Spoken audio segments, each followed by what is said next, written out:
Shekhar, you're on mute.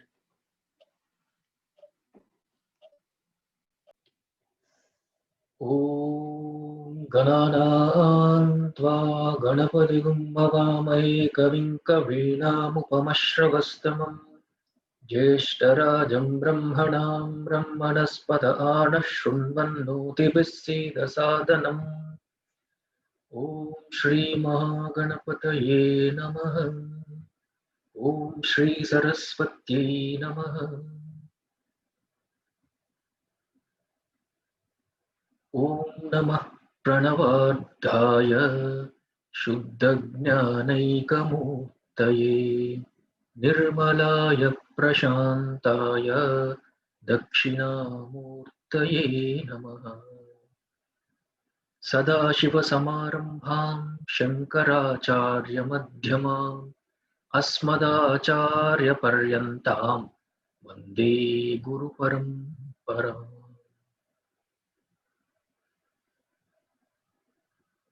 गुरुर्ब्रह्मा गुरुर्विष्णुः गुरुर्देवो महेश्वरः गुरुरेव परं ब्रह्म तस्मै श्री गुरवे नमः। चिन्मयं व्यापि यत्सर्वं त्रैलोक्यं सचराचरं तत्पदं दर्शितं येन तस्मै श्री गुरवे नमः।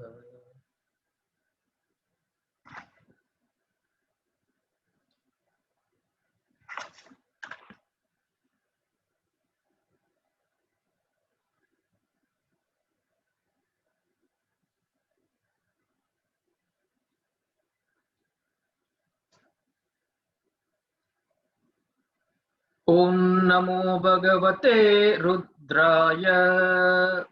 ॐ नमस्ते रुद्रमन्यव उतोत इषवे नमः। नमस्ते अस्तु धन्वने बाहुभ्यामुत ते नमः।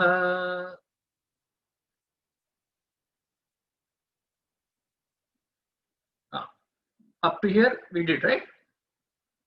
That's it.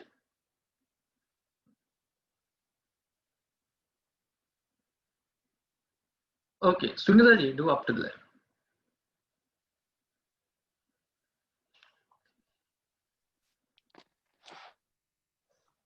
ॐ नमो भगवते रुद्राय। नमस्ते रुद्रमन्यवः उतोत इषवे नमः। नमस्ते रुद्रमन्यवः उतोत इषवे नमः। नमस्ते अस्तु धन्वने बाहुभ्यामुत ते नमः।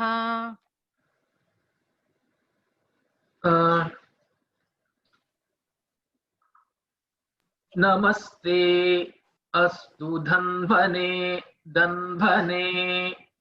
बाहुभ्यामुत ते नमः. Do it again from the beginning. ॐ नमो भगवते रुद्राय. ॐ नमो भगवते रुद्राय। नमस्ते रुद्रमन्यवः उतोत इषवे नमः।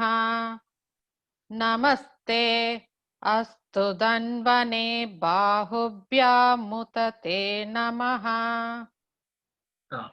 And then manyava, they abruptly you don't have to, you can end. Namaste Rudra Manyava. Okay, that's fine. Hindi what?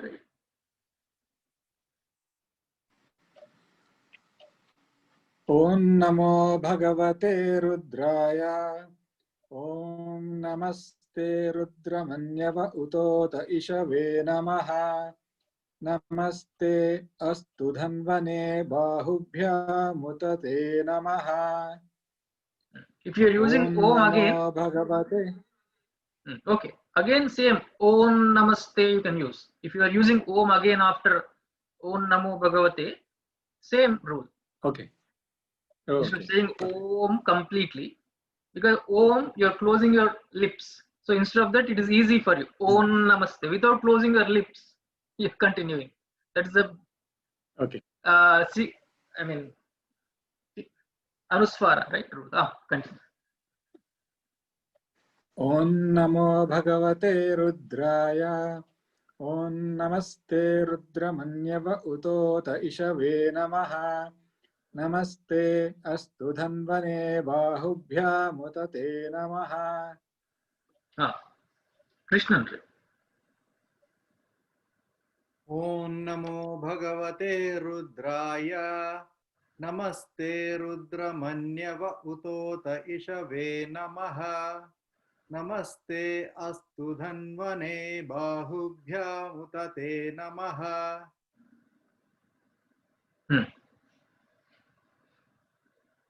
Shanti.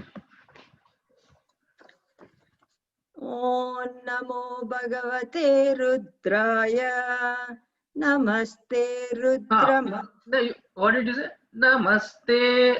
I think Namaste. Namaste.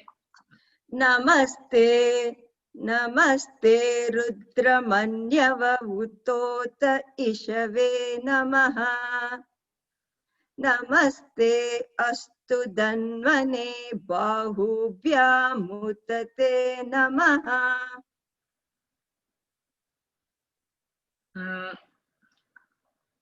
Krishnan, what are the corrections? I think before that nama they both are going up. Anudata, so you should go down. Ishave namaha bahubhya mutate namaha. So ve and the te should go down. Bahubhyamutate namaha. Yes, in the same way that Ishave also ve should go down. Okay. It is Bahubhyam. The words you got right, correct? Yes. Bahubhyam. Bahubhyam, your arms. Oh, Bahubhyamutate. Right? Yeah. Yeah. Hands. One more time you want me to read? Yeah, you have to. Om Namo Bhagavate Rudraya. Namaste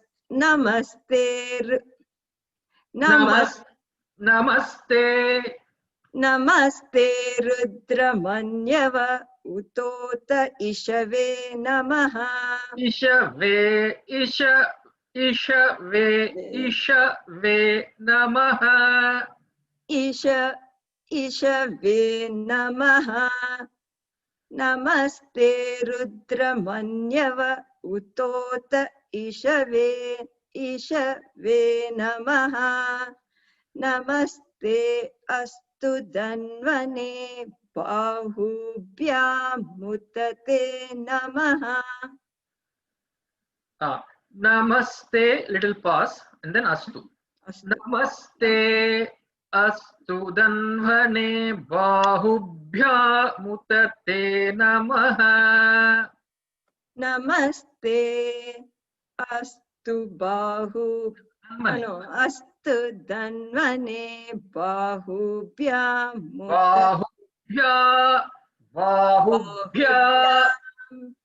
Bahubhyamutate Namaha.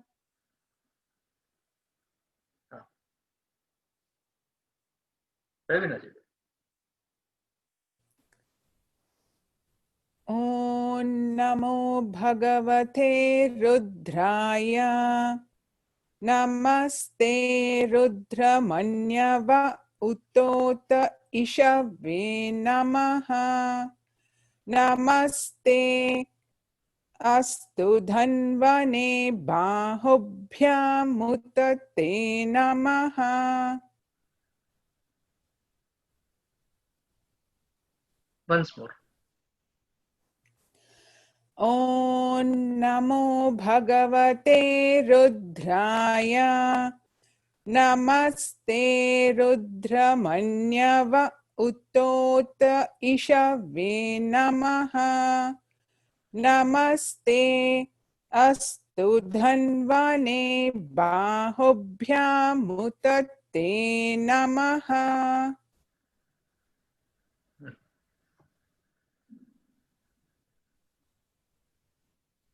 So when you're going chanting fast, we don't have the luxury of for each anudatta going slow there as if it's going down. That luxury we don't have. Pujari, we don't know where is anudatta when they are chanting, right? But then you have to practice that. Here we're learning, okay, you're going where, it's fine. Okay. So Utta te means also. Utta means and also te your. Utta te and also your hands. Something like that.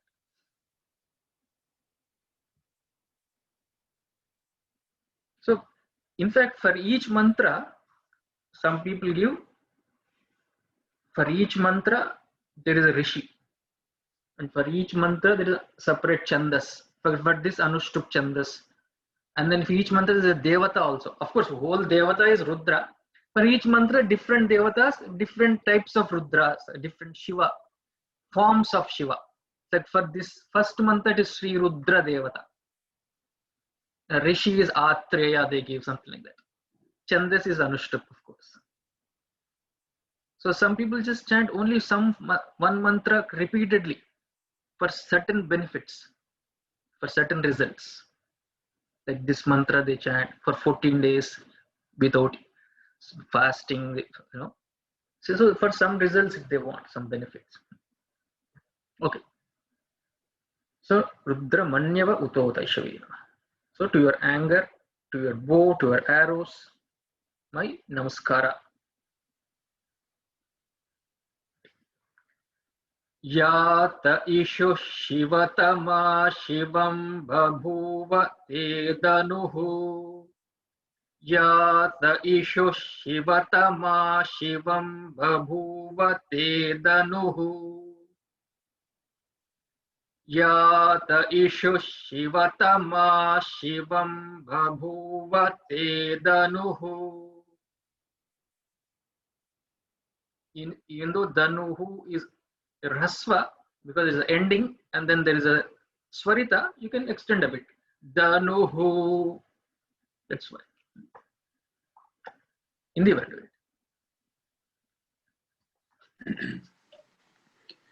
it. Yata isha shivatama shivam Issue. Yata ishu shivatama shivam babhuva te danuhu. Yata ishu shivatama shivam babhuva te danuhu. Once more. Yata isha. Issue. Yes. Sorry. Yata ishu shivatama shivam babhuva te danuhu. After Ishuhu, there is a Visarga followed by Shi. So nicely combine it. Yata Ishush. Nicely, the translation should be there. Yata Ishush Shivatama Shivam Babhuva Te Danuhu. Okay. Yata ishu shivatama shivam babhuva te danuhu. Yata ishu shivatama shivam babhuva te danuhu. Ishuhu, Shanmukasha, Ishuhu. Right. Okay. Krishna do it. Yata ishu shivatama shivam babhuva te dhanuhu. Yata ishu shivatama shivam babhuva te dhanuhu.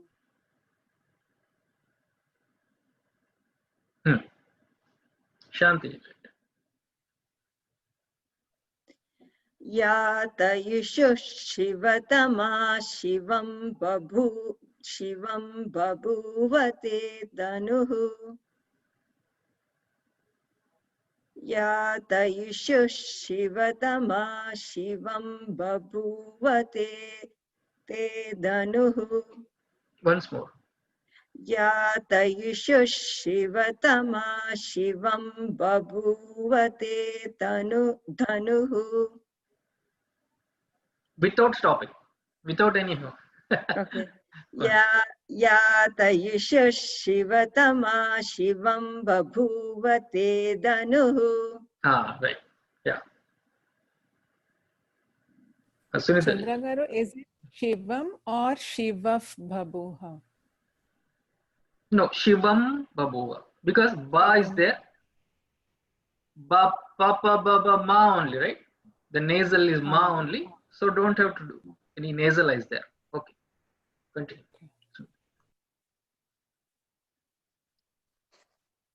यात इषुः शिवतमा शिवं बभूव ते धनुः यात इषुः शिवतमा शिवं बभूव ते धनुः.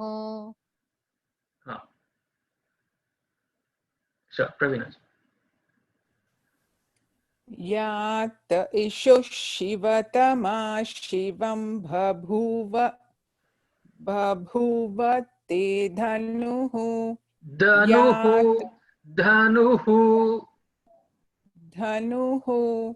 धनुः यात इषुः शिवतमा शिवं बभूव ते धनुः. Shivam bhabhuva te danuhu. शिवं बभूव ते धनुः. शिवं बभूव ते धनुः. यात इषुः शिवतमा शिवं बभूव ते धनुः. Yeah. Shiva Sharavyaya Tavataya no Rudramridaya. Shiva Sharavyaya Tavataya no Rudramridaya. Shiva Sharavyaya Tavataya no Rudramridaya.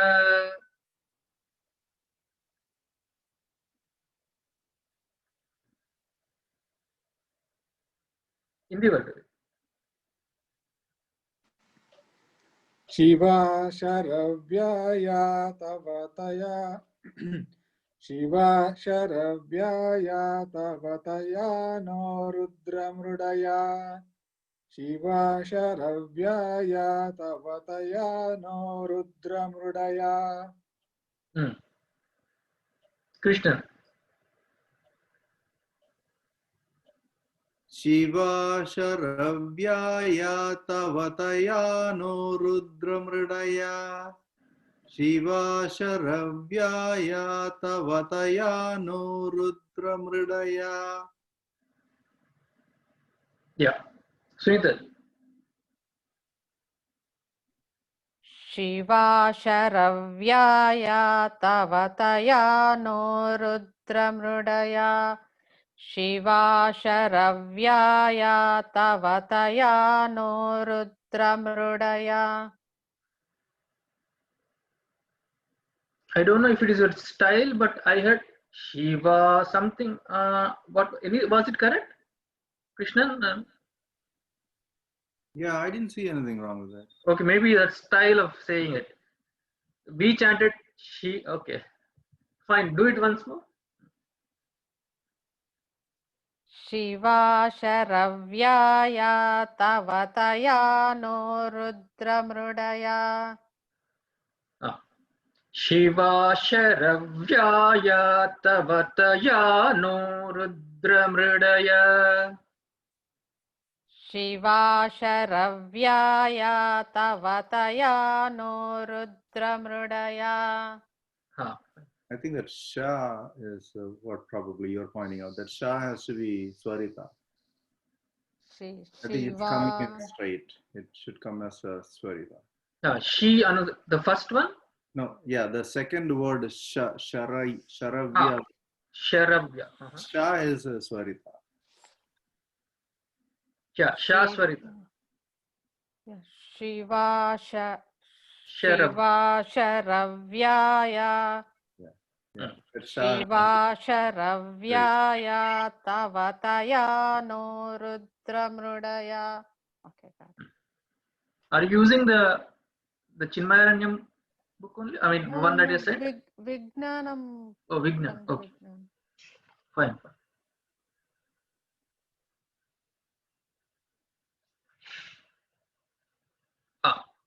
Shanti. Shiva Sharavya Tavataya no Rudramrudaya. Shiva Sharavya Shiva Sharavya Tavataya no Rudramrudaya. Yeah, the second one was correct. Right. Praveen. Shiva Sharavyaya Tavataya no Rudramrudaya. Shiva Sharavyaya Tavataya no Rudramrudaya. Again? Shiva Sharavyaya Tavataya no Rudramrudaya. Once more. Sorry. Good practice for you. It will be practice. Anyway, I don't think you're practicing at home. Right? No, Chandra, practice more. No, this is good, Chandra garu. The more correction. Sorry. Continue. Shiva Sharavyaya Tavataya no Rudramrudaya. Shiva Continue. Shiva Sharavyaya Tavataya no Rudramrudaya. I don't know if I'm telling Anudata on Tava. Ya Tavataya no Rudramrudaya. Mridaya. Tavataya. We'll see. Shiva Sharavyaya Do Shiva once Tava. more. Shiva Sharavyaya Tavataya no Rudramrudaya. Shiva Sharavyaya Tavataya no Rudramrudaya. Yeah.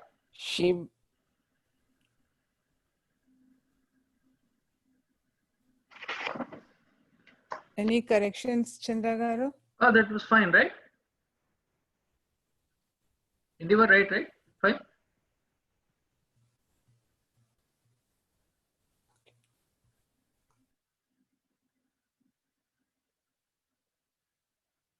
Yeah, I think it's just about the flow. I think once she practice more, it just has to flow.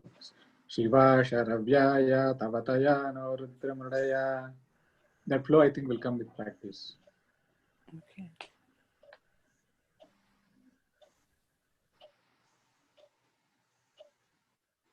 Even for me, when I slow down a lot, right, I'm also making mistakes.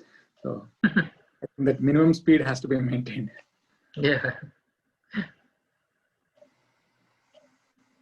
But if you learn slowly, then those mistakes will not be there, right. Even if you chant fast.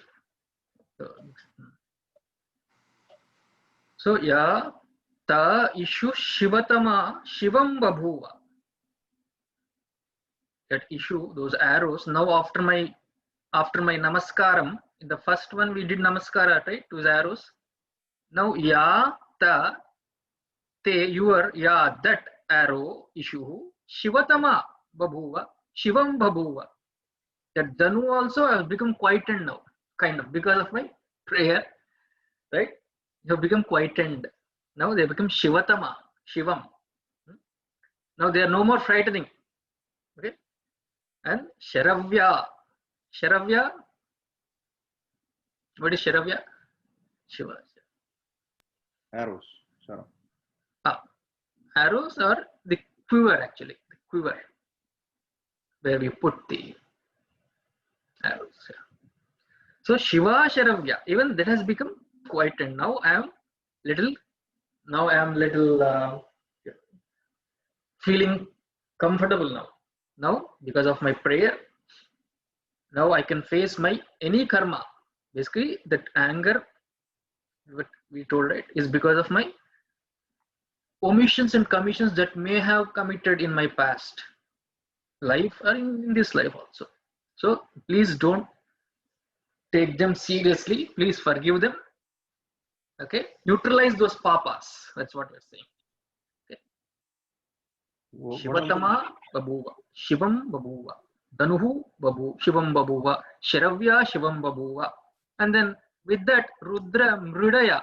Mridaya means make us happy. Mridaya, make happy, make us happy with those quietened arrows and bows, and with those weapons. So in Hindu mythology, we see everybody, all the gods have some weapon, like Shankha, Chakra, Gada, Shankha, Chakra, Gada, Hari, Vishnu also, right? That's only for protection, only for Rakshanam, not for as a Badaka, but as a Rakshaka we see. Okay. And it's the same thing for this mantra also. There is another same Rishi, Atreya Rishi, but the Devata is Shambhu Devata, because here Shiva has come, so Devata is Shambhu. Same Chandas, understood one. Okay. Yate Rudra Shiva Tanura Ghora Papakashini. Yate Rudra Shiva Tanura Ghora Papakashini. Yate Rudra Shiva Tanura Ghora Papakashini. Papakashini. Tanura Ghora Papakashini. Yate Rudra Shiva Tanura Ghora Papakashini. I did the repetition for you, so you know. Okay. Sunita ji, try.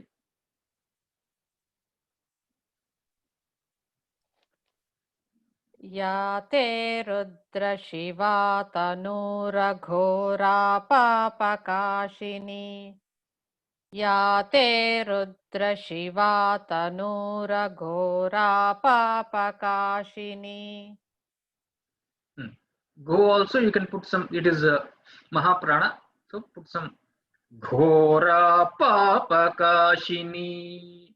Gho, it's some, because of Ghora Papakashini. Once more you do. या ते रुद्र शिवा तनूर घोरा पापकाशिनी.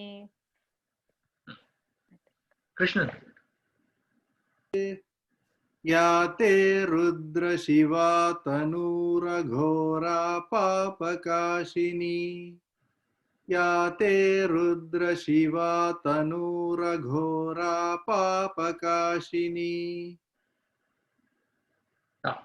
Hindi one. या ते रुद्र शिवा तनूरघोरा पापकाशिनी. या ते रुद्र शिवा तनूरघोरा पापकाशिनी. Shanti. या ते रुद्र शिवा तनूर घोरा पापकाशिनी.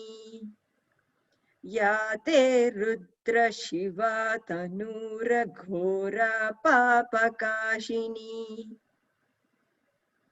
Take your time on te, because it is a dirgha and also a swarita. Ya te rudra shiva tanura ghora papakashini. या ते रुद्र शिवा तनूर घोरा पापकाशिनी. Little more. Yeah, that's good. Fine. Once more, do once more. या ते रुद्र शिवा तनूर घोरा पापकाशिनी. Pravina. या ते रुद्रशिवा तनूरघोरा पापकाशिनी या ते रुद्रशिवा तनूरघोरा पापकाशिनी Papakashini, Papakashini. Then Pakashini, no swara. So do that once more. पापकाशिनी या ते रुद्रशिवा तनूरघोरा पापकाशिनी या ते रुद्रशिवा तनूरघोरा पापकाशिनी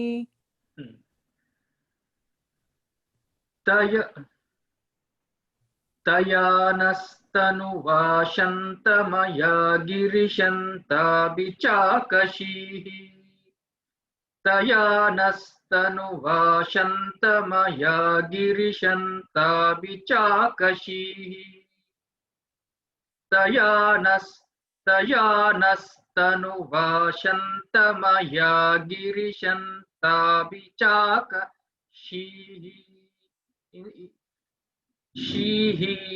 He last he is Hrasvam. Still you can, because in the end you can prolong a bit. Tayanastanu shantamaya girishanta vichakashihi.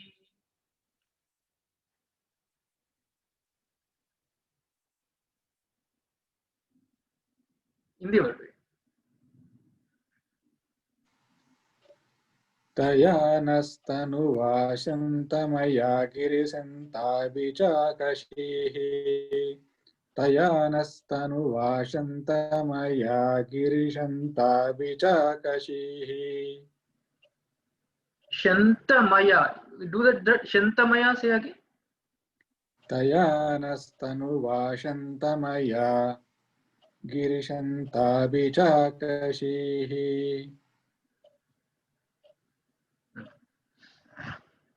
Yeah. Krishna.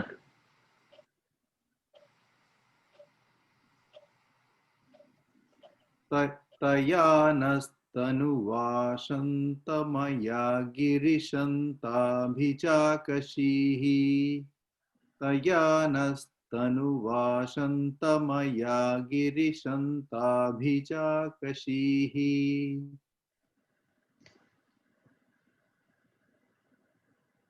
Yeah, there are, we can all, we hear Girishanta Bichakashihi, because it is, he is Raswam, we hear that, but since it is the end, little bit prolongation is fine. Okay. I think Chalakir does a little bit less of prolongation there. She, he. Okay, it's fine. Sunita.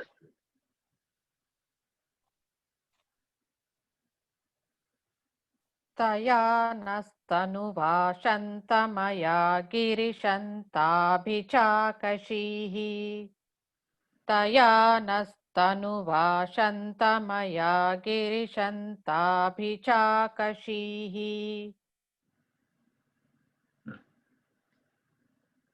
Ravinaji. तयानस्तनुवाशन्तमया तयानस्तनुवाशन्तमया गिरिशन्ताभिचाकशीः तयानस्तनुवाशन्तमया गिरिशन्ताभिचाकशीः. Girishanta Bichakashihi. Girishanta Abichakashihi, if you split it. So Girishanta Bichakashihi. And Shantamaya Girishanta Bichakashihi. It is a word. Right? Try it. Shantamaya And then Girishantabhichakashihi. Girishantabhichakashihi. Taya Girishantabhichakashihi. Girishantabhichakashihi. Girishantabhichakashihi.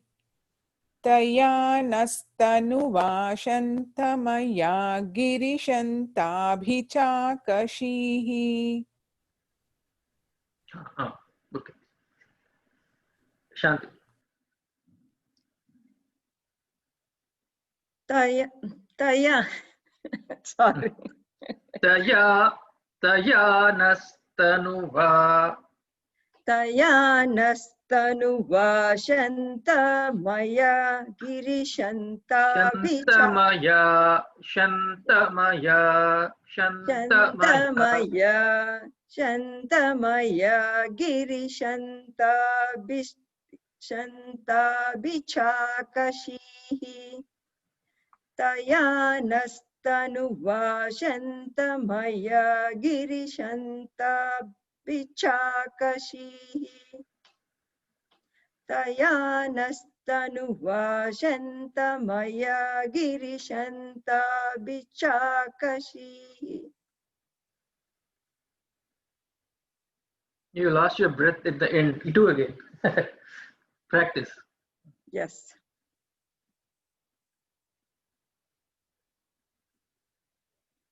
Do again once more. Say it. Okay. Wait. Taya nastanuva shantamaya girishanta bichakashihi.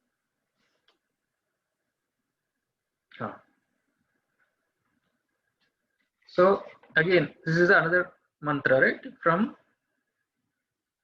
where did we start?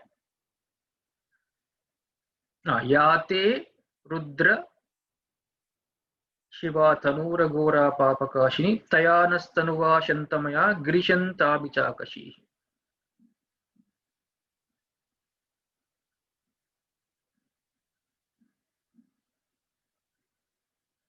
So here Tanura Ghora. Here Tanura Ghora means Aghora basically, not Ghora. Okay? That it should be Aghora. Ghora means frightening. So that also is there. His form itself is frightening. But here we are talking about Aghora form, right? Aghora, non-frightening. Because of our Namaskar Kriya that we have done, now your form is non-frightening for us.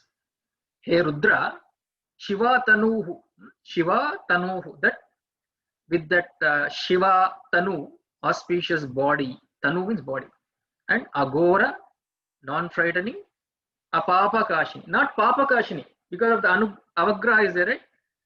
Tanura Ghora Apapakashini. It will be Apapakashini, means that which reveals Papakashini, Prakashini, Apapakashini, because Atma is Apapa. I might have done a few Papa karmas, but my Atma and your Atma is always pure. Apapa Viddham, they say, right? So, Apapakashini, reveal that my real true self to me, which is Apapakashini, Prakashini, right? That blemishless Atma, reveal that. Abhichakashihi means reveal. Right? Kashini, reveal? Abhichakashihi means reveal. Abhichakashihi, reveal the truth. No, the Apapakashini means Apapakashini, that will be Apapakashini. So Apapakashini, that Kashini stands for what? Prakashini means that which is shining. Prakashini.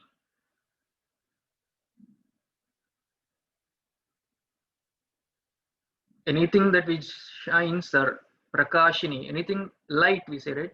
Deva is also a light. Sense organ is also a light. So reveal with that, Prakashini means revealer of Atma. Because light reveals always. So revealer of Atma. With that, by that body, Taya Tanuva Shantamaya Girishanta Girishanta means, another. What is Girishanta?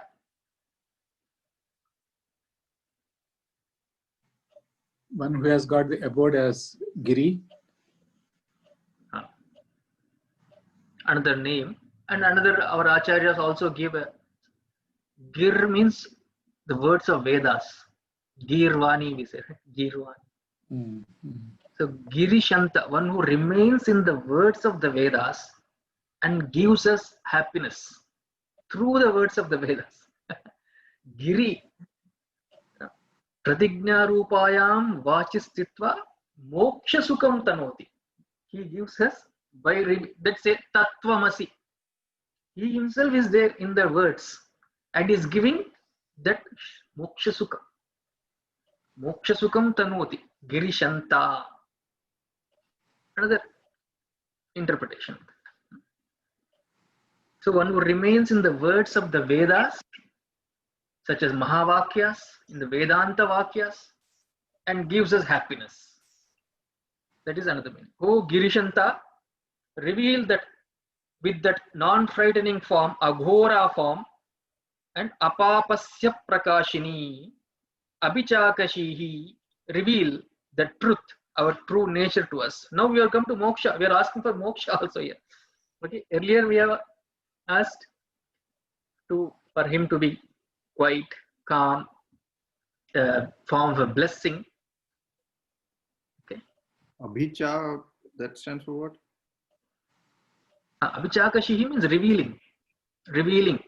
Revealing the truth means giving knowledge, something like that, in that sense.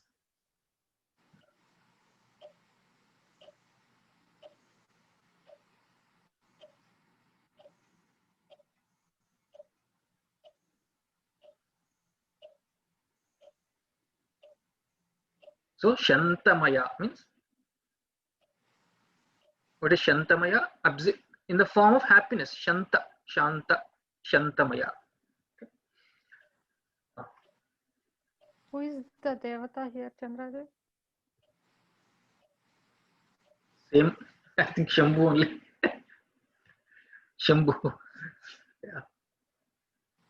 Yeah, actually each mantra has, some mantras have same Devata, but this mantra is a Shambhu.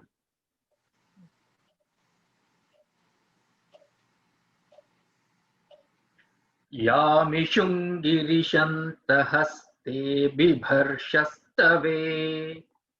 Yamishungirishantahaste bibharshastave. Yamishungirishantahaste bibharshastave. Yamishung, right?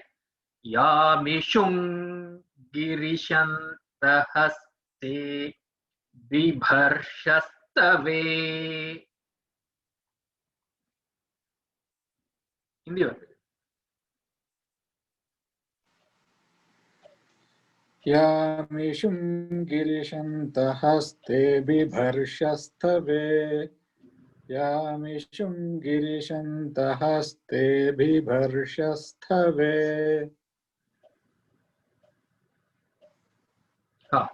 Krishna. Yamishangirishantahaste bibharshastave. Bibharshastave. Bibharshastave. Yamishangirishantahaste bibharshastave. Yamishangirishantahaste bibharshastave. Yeah. Sunita.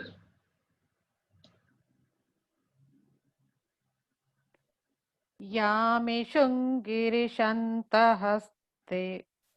Yamishungirishantahaste birparsyastave. Bibharshastave. Bibharsyastave. Bibharsyastave. Yamishungirishantahaste bibharsyastave. Shanti. यामिषं गिरिशन्तहस्ते बिभर्ष्यस्तवे यामिषं गिरिशन्तहस्ते बिभर्ष्यस्तवे. Yeah, Ravina. यामिषं गिरिशन्तहस्ते बिभर्ष्यस्तवे. Girishanta ta should go down. Anudatta little nicely should go down. Okay. यामिषं गिरिशन्तहस्ते बिभर्ष्यस्तवे. यामिषं गिरिशन्तहस्ते बिभर्ष्यस्तवे. यामिषं गिरिशन्तहस्ते बिभर्ष्यस्तवे. Girishanta Girishanta Girishanta Girishanta Girishanta Girishanta. Is there a difference? Yes, the first one does not. Girishanta Girishanta Girishanta. First is Swarita, second is Udata, last is Anudata. Right. Good. Nice explanation. Do it once more. Girishanta. Girishanta. Okay. Do it once. Yamishang Girishanta Haste Bhibarshyastave. Yamishang Girishanta Haste Bhibarshyastave. I mean, just for showing you how it is, I told Girishanta little bit, but you don't have to do that. That is too conspicuous. Obvious. I'll do one more time with the flow. Yamishang Girishanta Haste Bhibarshyastave. Shivangiritratam kurumahi gumsi purushan jagat. Shivangiritratam kurumahi gumsi purushan jagat. Shivangiritratam kurumahi gumsi purushan jagat. Jagat. Shivangiritratam kurumahi gumsi purushan jagat.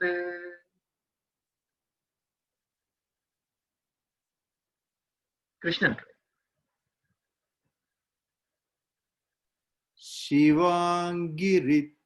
Shivangiritratam kurumahigum sipurusham jagat. Shivangiritratam kurumahi gumsi purushan jagat. The Ru has a Swarita, right? Yeah. Purusham. Correct. Shivangiritratam kurumahigunsi purusham. Higunsi purusham jagat. That C also is Anudatta. C. Yeah. Higamsi. Higunsi purusham. Purushan jagat. It is Purushan jagat. Higunsi purusham jagat. Shivangiritratam kurumahigunsi purusham jagat. Shivangiritratam kurumahigunsi purusham jagat. And after C there is a anuswar. Sorry, Visarga. Yeah. So Higamsi Purushan jagat. Okay. Should I try again? शिवाङ्गिरित्रतां कुरु माहिगुंसीः पुरुषं जगत् शिवाङ्गिरित्रतां कुरु माहिगुंसीः पुरुषं जगत्. It has to still further. Higam sif purushan jagat. Higam sif. शिवाङ्गिरित्रतां कुरु माहिगुंसीः पुरुषं जगत् शिवाङ्गिरित्रतां कुरु माहिगुंसीः पुरुषं जगत्. Ah, right. Hindi word. शिवान् गिरित्रतां कुरु माहिगुंसीः पुरुषं जगत् शिवान् गिरित्रतां कुरु माहिगुंसीः पुरुषं जगत्.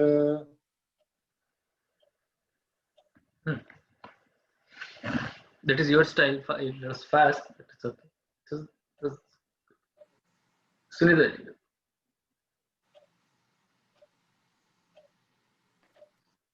शिवाङ्गिरित्रतां कुरु माहिगुंसीः पुरुषं जगत्. Ku Swarita Ru Anudatta.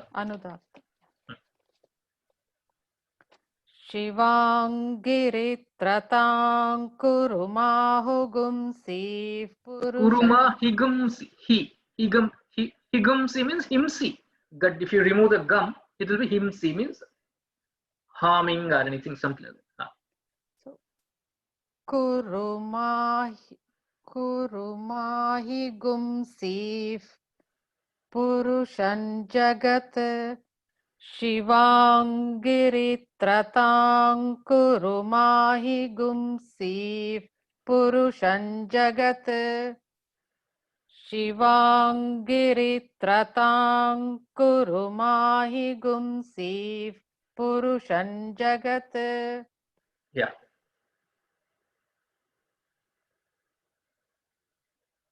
Shanti. शिवाङ्गिरित्रतां कुरु शिवाङ्गिरित्रतां कुरु माहिगुंसीः पुरुषं जगत् शिवाङ्गिरित्रतां कुरु माहिगुंसीः पुरुषं जगत्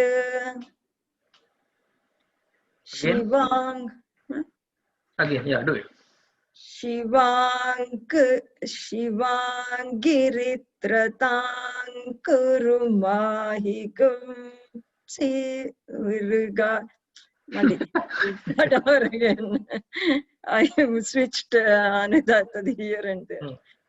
Shivangiritratam kurumahigamsi purushan jagat. Try a little bit of fast if you think slowing down is making a problem for you. Try fast. Okay. Shivangiritratam kurumahigamsi purushan jagat. Shivangiritratam kurumahigamsi purushan jagat. Shivangiritratam kurumahigamsi purushan jagat. Shivangiritratam kurumahigamsi purushan jagat. Higamsi Shivangiritratam kurumahigamsi purushan jagat. Shivangiritratam kurumahigamsi purushan jagat.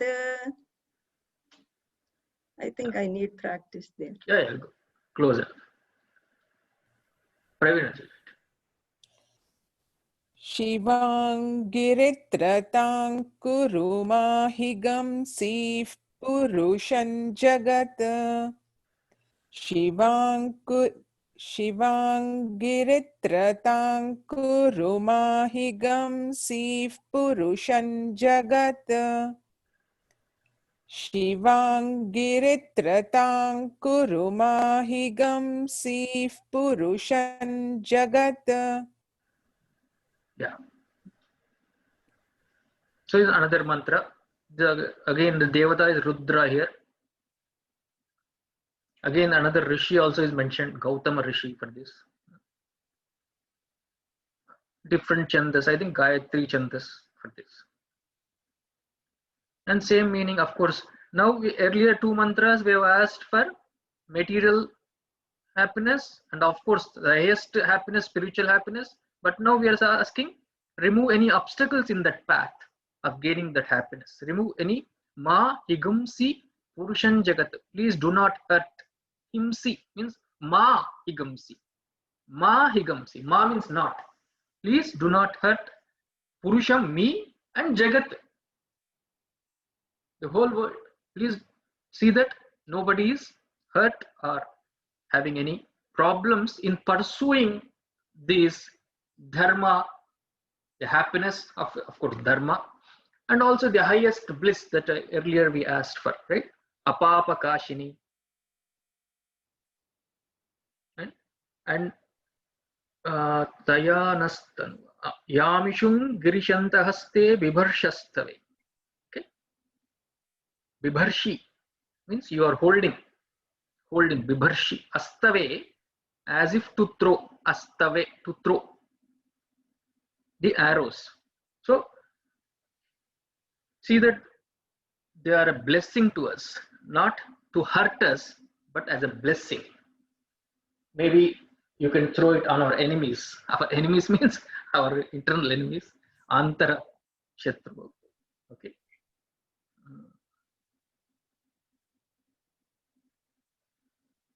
And again, same Shivang Giritra. Giritra means one who in the Kailasa hill, or same one who is in the what we said, one who is in the words of the Vedas. Giritra, one who protects us. Giritra, like a mantra, protect us, right? Giritra, one who protects us. Obtaining on the Kailasa hill, one who protects us. Or obtaining in the words of the Vedas, Sham Tanoti. Moksha Sukham Tanoti is Giritra.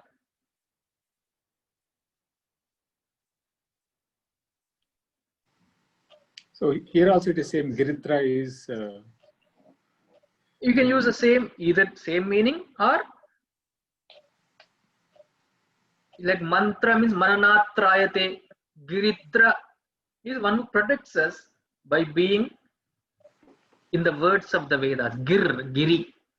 Or Giri also means pratigna. Pratigna rupam they say. Pratigna rupayam. Pratigna means some kind of a promise, they say. The Krishna gives that promise in 9th chapter, we have seen 10 in the Gita, we see, right? Name bhakta pranashyati. He says, my devotee shall never perish.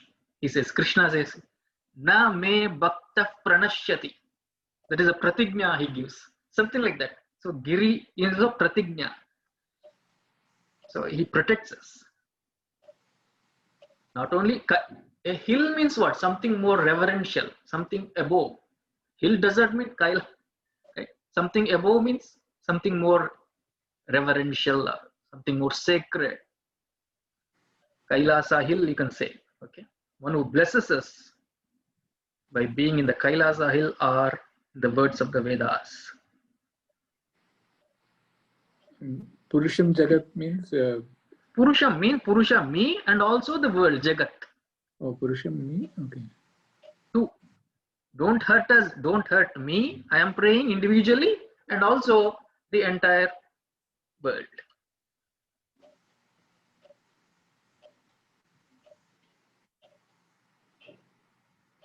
Okay.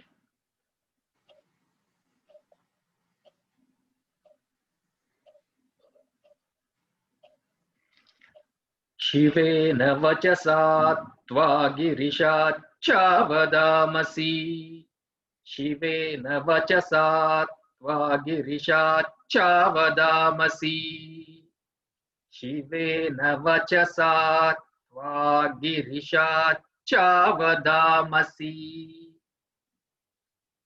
शिवेन वचसा त्वा गिरिशाच्चा वदामसि.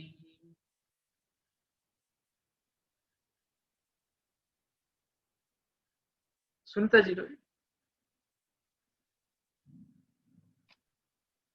शिवेन वचसा त्वा गिरिशाच्चा वदामसि शिवेन वचसा त्वा गिरिशाच्चा वदामसि. या हिंदी में. शिवेन वचसा त्वा गिरिशाच्चा वदामसि शिवेन वचसा त्वा गिरिशाच्चा वदामसि.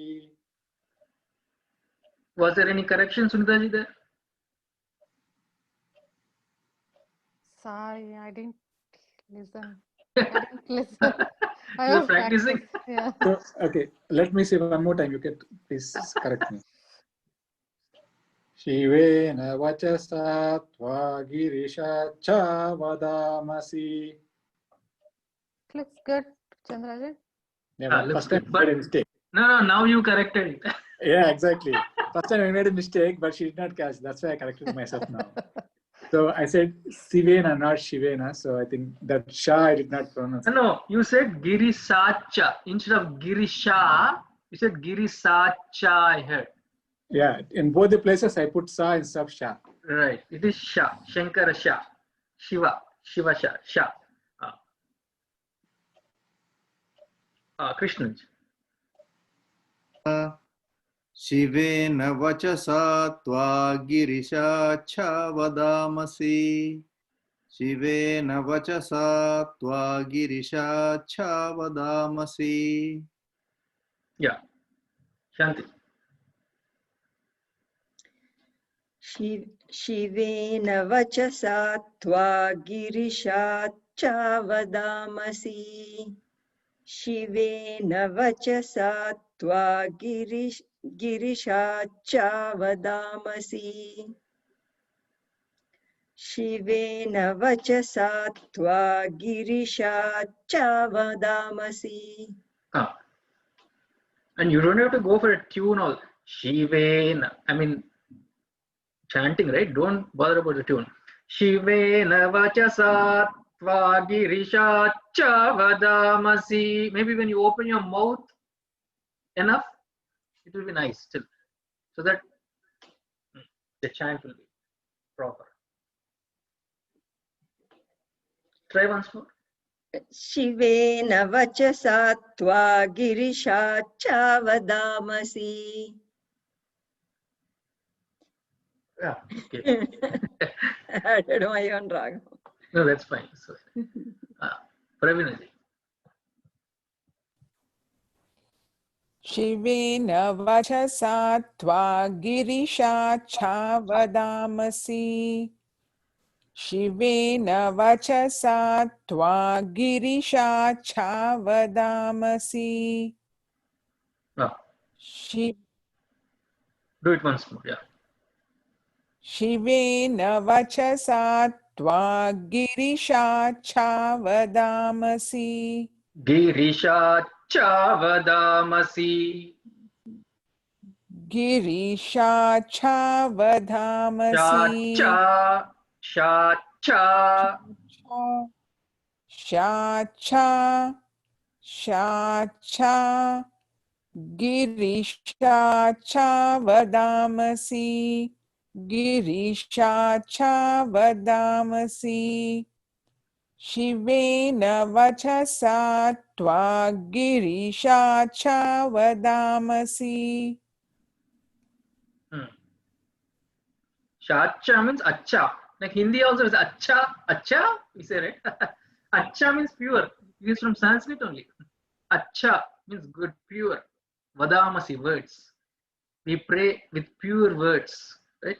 Girishacha vadamasi. Yatha nas, our full stop has come, right? We'll just do this, and then that means. Sriti, that is you. Just in case you are not clear. I understood. My tube light got struck very lately. I understood. So this will complete one mantra. One person can chant, then we'll pick it up next. Yatha nas sarvamijjagada yakshmagum sumana asat.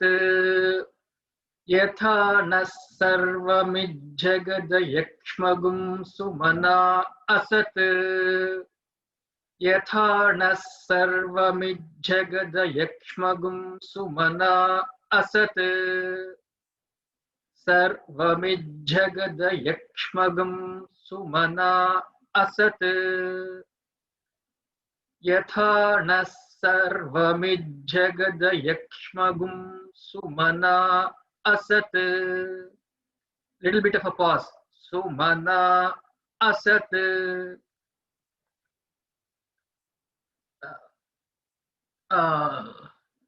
Indiva, do this once. Yatha nas sarvamijjagada yakshmagum sumana asat. Yatha nas sarvamijjagada yakshmagum sumana asat. Once more.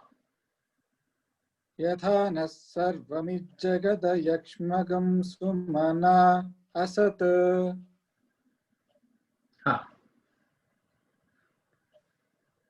So, ayakshmam means free of diseases. Ayakshmam. We pray to you, so make us free of any disease. Sumana, with a good, happy mind. Sumana asat, let it be so. Asat, let it be, please. With Giri, oh Girisha, Acha vadamasi. We pray to you with pure words. Remove all these diseases, this virus. So you're praying for that. Ayakshmagam sumana asat. We'll see next. Om Shanti Shanti Shanti Hari Om Tat Sat.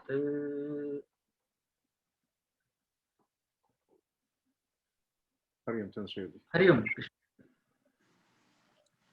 I'm going to shift gadgets. My battery ran out on my tab. Okay.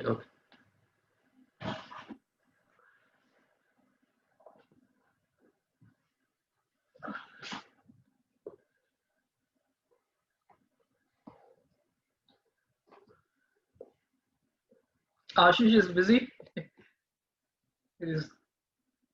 Friend is visiting, so he is busy. Yeah.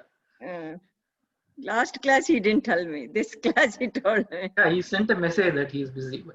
Okay.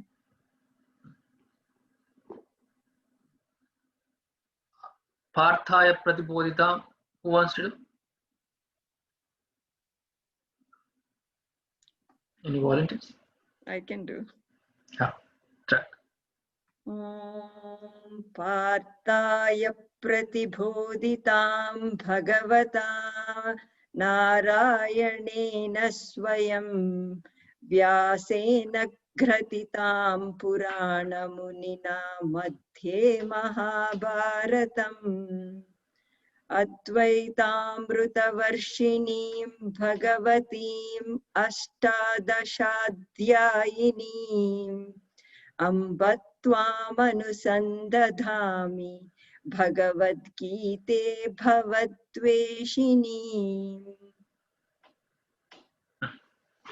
Bhavadveshineem. Only you said, right?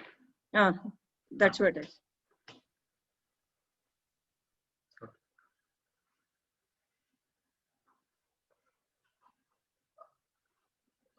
Sunita ji, start the first one with Om Shri Parama. Om Shri Paramatmane Namaha. Atha Dvitiyodhyayaha सांख्ययोगः Sanjaya उवाच तं तथा कृपयाविष्टम् अश्रुपूर्णाकुलेक्षणम् विषीदन्तमिदं वाक्यम् उवाच मधुसूदनः. Praveen, next.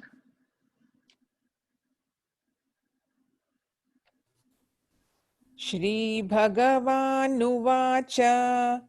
कुतस्त्वाकश्मलमिदं विषमे समुपस्थितम् अनार्यजुष्टमस्वर्ग्यम् अकीर्तिकरमर्जुन. Kutastvakashmalamidam. Is there any difference between that and do one first line? कुतस्त्वाकश्मलमिदं विषमे समुपस्थितम् कुतस्त्वाकश्मलमिदम्. Okay, yeah, I just wanted to say. Third one, Shruti. क्लैप्यं मासमगमः Masmagamah partha. क्लैब्यं मास्मकमः Partha नैतत्त्वय्युपपद्यते क्षुद्रं हृदय दौर्बल्यं त्यक्तोत्तिष्ठ परन्तप. Do it again. क्लैब्यं मास्मकमः पार्थ नैतत्त्वय्युपपद्यते क्षुद्रं हृदय दौर्बल्यं त्यक्तोत्तिष्ठ परन्तप. Hindi one next. Fourth one.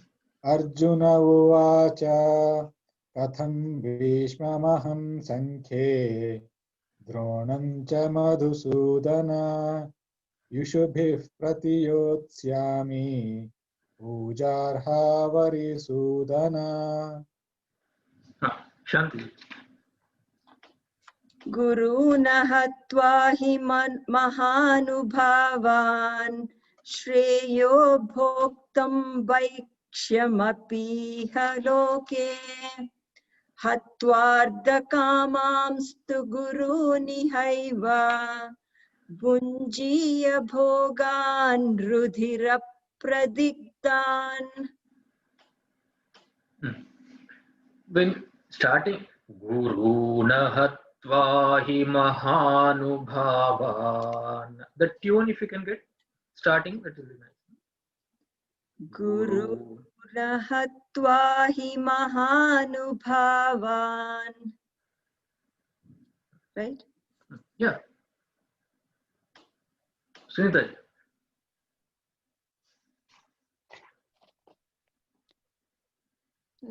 न चैतद्विद्मः कतरन्नो गरीयः यद्वा जयेम यदि वा नो जयेयुः यानेव हत्वा न जिजीविषामः तेव स्थिताः प्रमुखे धार्तराष्ट्राः तेव स्थिताः प्रमुखे धार्तराष्ट्राः. Shruti.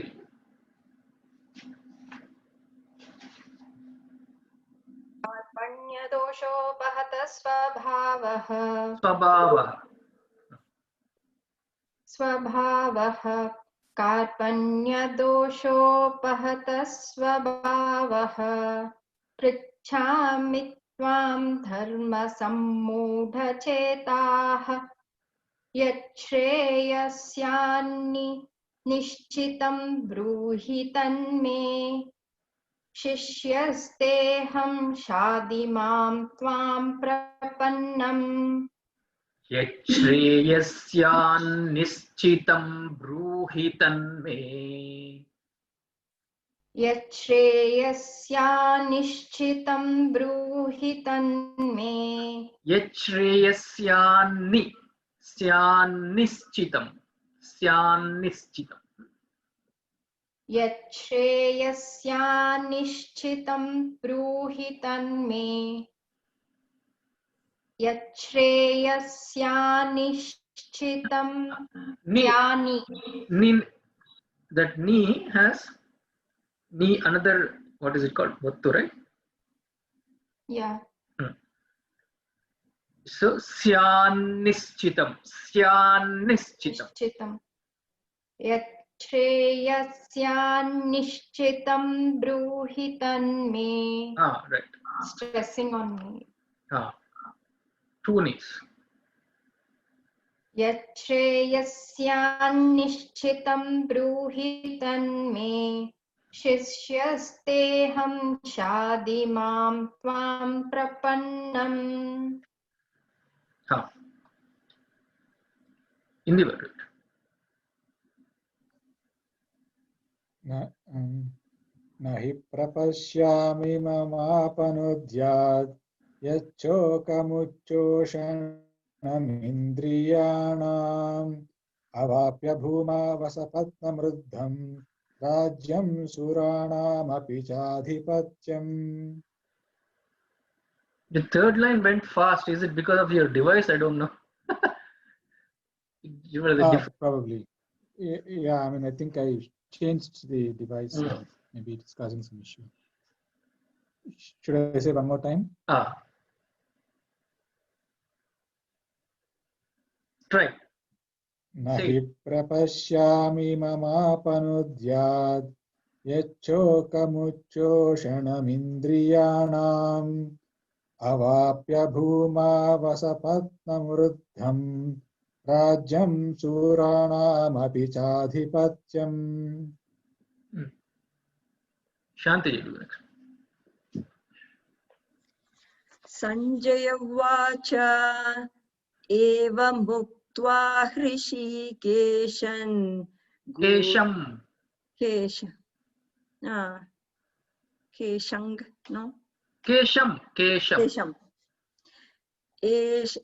एवमुक्त्वा ऋषिकेशं गुडाकेशः परन्तपः न योत्स्य इति गोविन्दम् उक्त्वा तूष्णीं बभूवः. Gudakeshah parantapah. Sha Keshav. Visarga by pa is there. Upadmaniya. Gudakeshah parantapah. Gudakeshah parantapah. Pravina ji. Tamuvacha rishi no. Tamuvacha hrishikeshah. Tamuvacha ऋषिकेशः प्रहसन्निव भारत सेनयोरुभयोर्मध्ये विषीदन्तमिदं वचः.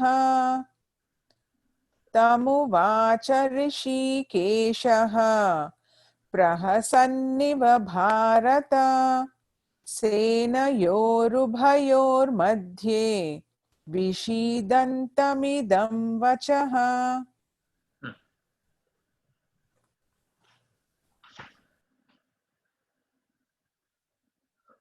Sunita ji.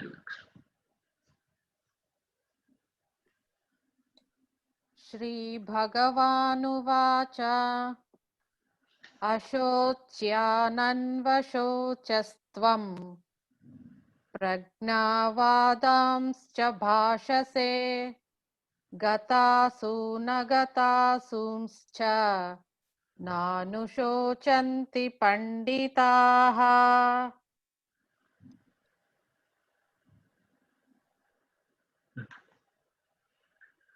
न त्वेवाहं जातु नासम्.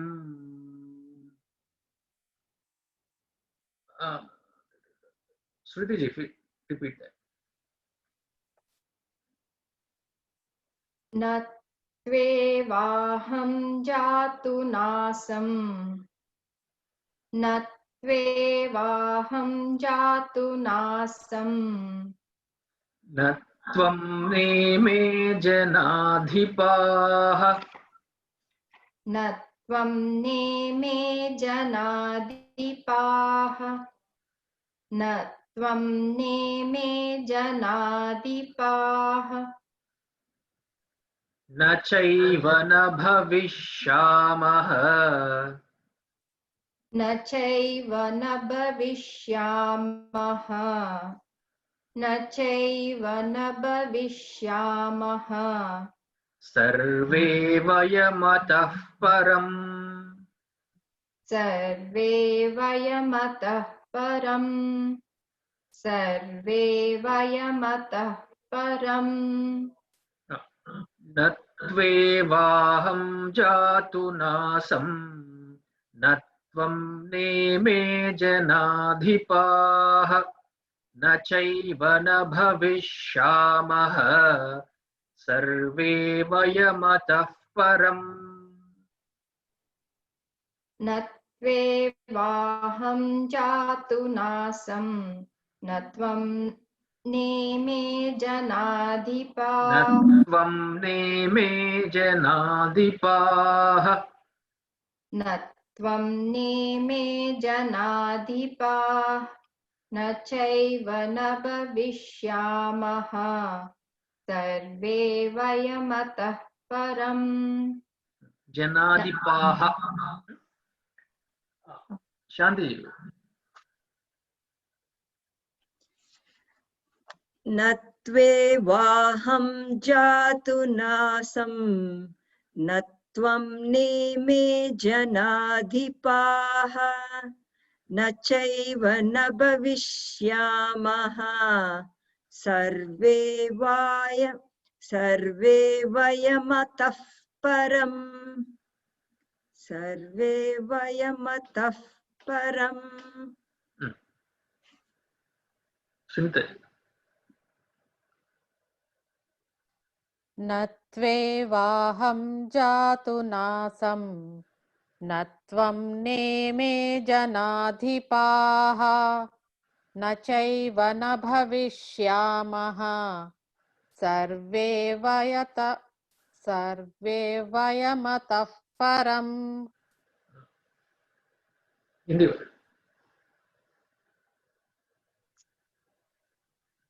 न त्वेवाहं जातु नासं न त्वं नेमे जनाधिपाः न चैव न भविष्यामः सर्वे वयमतः परम् न त्वेवाहं जातु नासं न त्वं नेमे जनाधिपाः न चैव न भविष्यामः सर्वे वयमतः परम् Pravina ji did do it. I did not do that. Okay. न त्वेवाहं जातु नासं न त्वं नेमे जनाधिपाः न चैव न भविष्यामः सर्वे वयमतः परम् न त्वेवाहं जातु नासं न त्वं नेमे जनाधिपाः न चैव न भविष्यामः सर्वे वयमतः परम्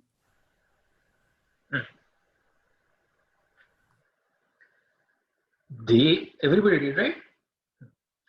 Dehinosmin yatha dehe. Pravina ji.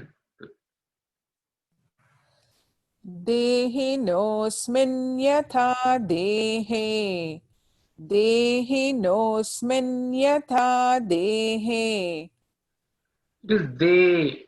De is dirgha. Dehinosmin. देहिनोऽस्मिन् देहिनोऽस्मिन् यथा देहे कौमारं यौवनं जरा कौमारं यौवनं जरा कौमारं यौवनं जरा तथा देहान्तरप्राप्तिः तथा देहान्तरप्राप्तिः तथा देहान्तरप्राप्तिः धीरस्तत्र न मुह्यति धीरस्तत्र न मुह्यति धीरस्तत्र न मुह्यति देहिनोऽस्मिन् यथा देहे कौमारं यौवनं जरा तथा देहान्तरप्राप्तिः धीरस्तत्र न मुह्यति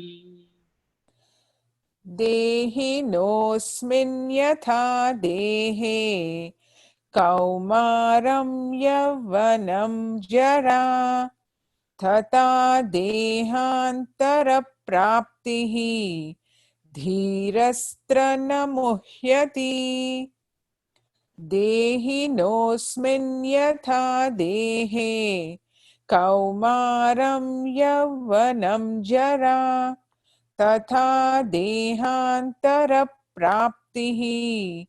धीरस्तत्र न मुह्यति. It is tatha tatha तथा धीरस्तत्र न मुह्यति. Yeah, okay, that's good. Shanti. देहिनोऽस्मिन् यथा देहे कौमारं यौवनं जरा तथा देहान्तरप्राप्तिः धीरस्तत्र न मुह्यति तथा देहान्तरप्राप्तिः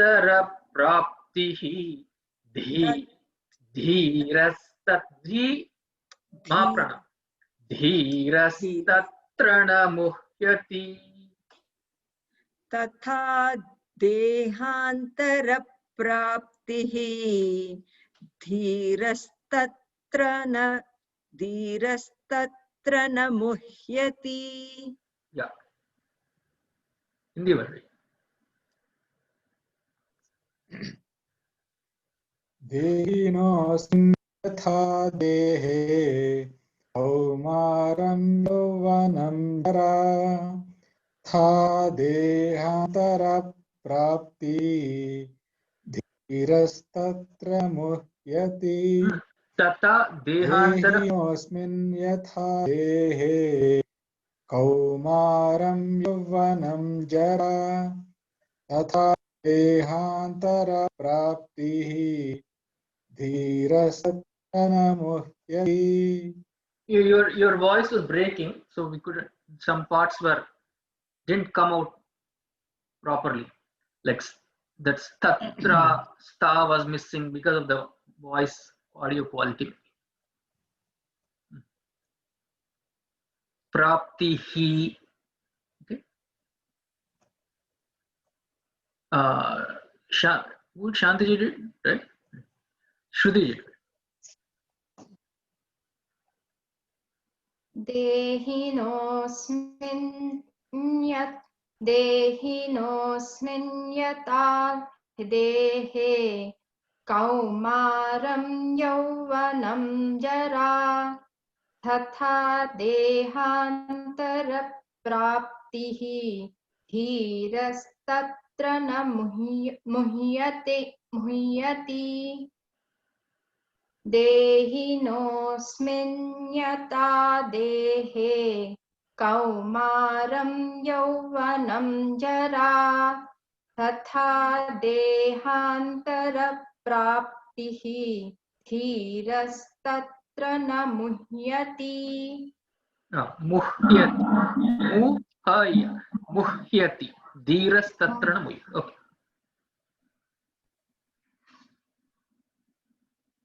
Sunita ji did? No. Ah.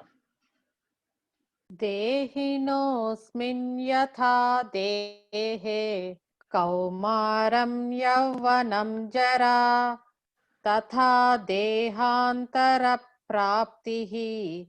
धीरस्तत्र न मुह्यति देहिनोऽस्मिन् यथा देहे कौमारं यौवनं जरा तथा देहान्तरप्राप्तिः धीरस्तत्र न मुह्यति. Yeah. So 12, 13 we did, right? Okay, that's good. So number 12 is giving about Atma Nityatvam. Atma Nityatvam. So he says, in the past, it is not that any time in the past you or these rulers of men was not. So double negative kind of. So convert the double negative into positive. So in the past also we are all there, and in the future, nor verily shall we ever cease to be hereafter. Right? Na chaiva na bhavishyama. In the future also we will be there. So convert that into a positive sentence. In the past we were there, future. So talking about what? Not the sharirams, right? So in the past, talking about Atma. So we can talk about the shariram level or the subtle body level, the Chidabhasa we call it, right? That which travels after death. We can talk about that, or we can talk about the Atma. So Krishna is talking about the third one, not the shariram. You can give him logic. Shariram level also you can talk to Arjuna, but he is giving Brahma Vidya here. You can talk about it, the level of Chidabhasa, the one that travels and then takes another birth, maybe, right, after the death. But he's talking about the Atma, which is never born and never dies. At that level, he talks. Now, whole Gita is like that. At least in second chapter, up to 25, 38 verses, or 38, or exactly 25, number 25, he talks on that aspect of as Atma level, not as a Shariram, not as a Chidabhasa or the subtle body, the Sukshma Shariram, but as an Atma. Okay? So number 12 is the Atma Nityatvam, because Atma was there in the past.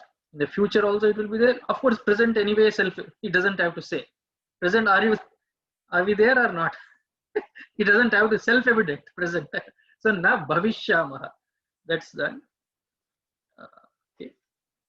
Then number 13 is Dehinosmin. He's giving the logic.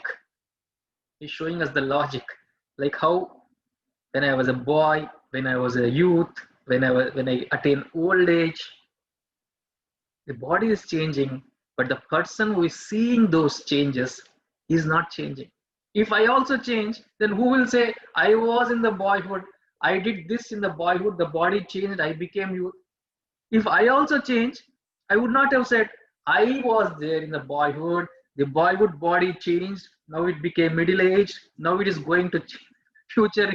So who is that unchanging one who is seeing the changes? Kaumaram, Yavvanam, Jara, the unchanging one, I, right, will be there. So just as in this body, the soul passes into childhood, youth, old age, so also does he pass into another body. The firm man does not grieve. Right? Tata deha dhiras tatra na muhyati. The dhira means a gnani here. In Vedanta, always dhira means powerful or courageous person. But in Vedanta, dhira always means gnani. Gnani does not grieve. Does not. No sorrow for it. Okay. Good. Comments? Any questions? No, right? I didn't see that audio you sent. I will see that now. Yesterday night, I think you sent, right? I will check that. I think you should. So after that, you will put it on PowerPoint or? We'll put it in PowerPoint. Chin. Okay.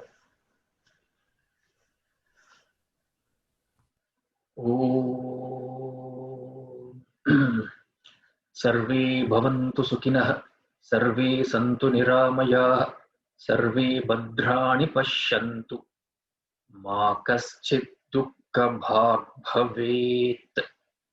ॐ असतो मा सद्गमय, तमसो मा ज्योतिर्गमय, मृत्योर्मा अमृतङ्गमय। ॐ पूर्णमदः पूर्णमिदं पूर्णात् पूर्णमुदच्यते, पूर्णस्य पूर्णमादाय पूर्णमेवावशिष्यते। ॐ शान्ति शान्ति शान्तिः। हरिः ॐ। श्री गुरुभ्यो नमः। हरिः ॐ।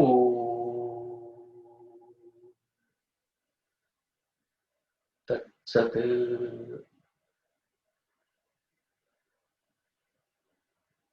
What happened to Sadhvi? She has an exam.